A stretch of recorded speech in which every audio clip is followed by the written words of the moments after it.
Lots of event to watch, and GIFT Nifty is definitely indicating a positive start. But shifting focus to news, tensions are cooling at least on paper as Israel and Iran stick to a fragile ceasefire, and that is brokered by Donald Trump.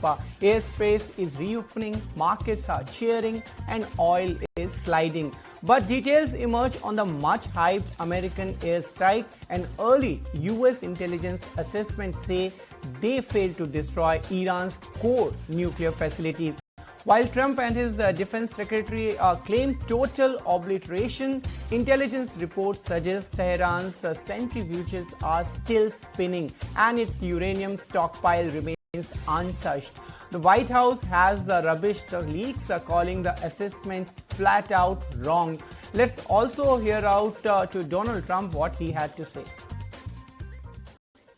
I don't think so, but I'm not happy that Israel's going out now. There was one rocket that I guess was fired overboard. It was after the time limit, and it missed its target. And now Israel's going out. These guys got to calm down. Ridiculous. Only you let me on that the ceasefire. I didn't like plenty of things I saw yesterday. I didn't like the fact that Israel unloaded right after we made the deal. They didn't have to unload. And I didn't like the fact that the retaliation was very strong. But in all fairness, Israel unloaded a lot. And now I hear Israel just went out because they felt it was violated by one rocket that didn't land anywhere. That's not what we want, I'll tell you. And I'm telling you, I'm not happy about that, Israel, either. And well, as the tensions continue between Israel and Iran, we also spoke to experts on the standoff and how it will affect the global markets. Let's go across and listen in. So I don't think Netanyahu has actually achieved his ambitions as yet. And of course, his other factor is a personal one, which is that if the government falls, which it could well do once there is a complete cessation of hostilities, he may well find himself in court over the ongoing corruption case against him, with the possibility of finishing up in jail.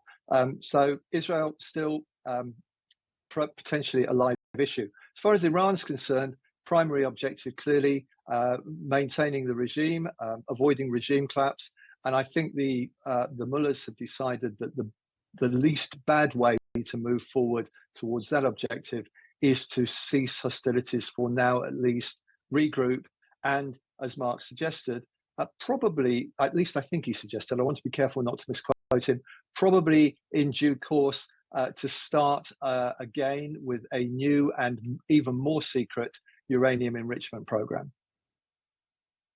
Still, the dollar is very overvalued. Last year, Europeans bought a record amounts of U.S. stocks.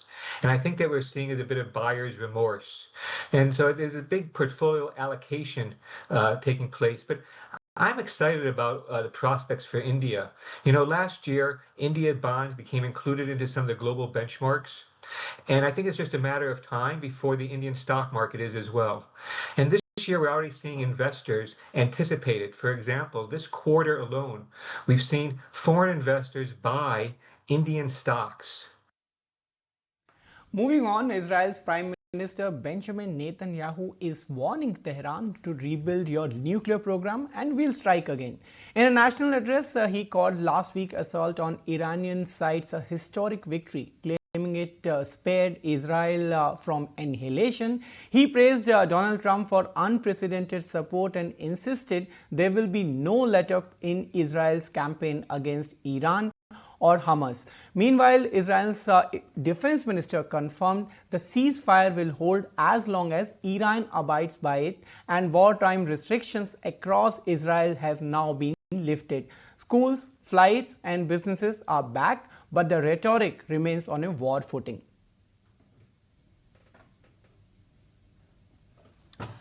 And Trump may get what he has been battling for over the past few weeks. The US president has been nominated for the 2025 Nobel Peace Prize. The nod comes from Republican Congressman Buddy Carter, who praised Trump's extraordinary and historic role in brokering the ceasefire between Israel and Iran, ending what's now dubbed the 12-day war. In his letter to Norwegian Nobel Committee, Carter credited Trump for averting a wider regional conflict and taking bold steps to curb Iran's nuclear ambitions. And moving on, US consumer confidence took a hit in June, falling to 93, its lowest in nearly 2 years. As job market concerns mount, the Conference Board's index dropped over 5 points, with worries about employment spreading across age, income and political lines. Fewer Americans now view jobs as plentiful, and optimism around future income is fading.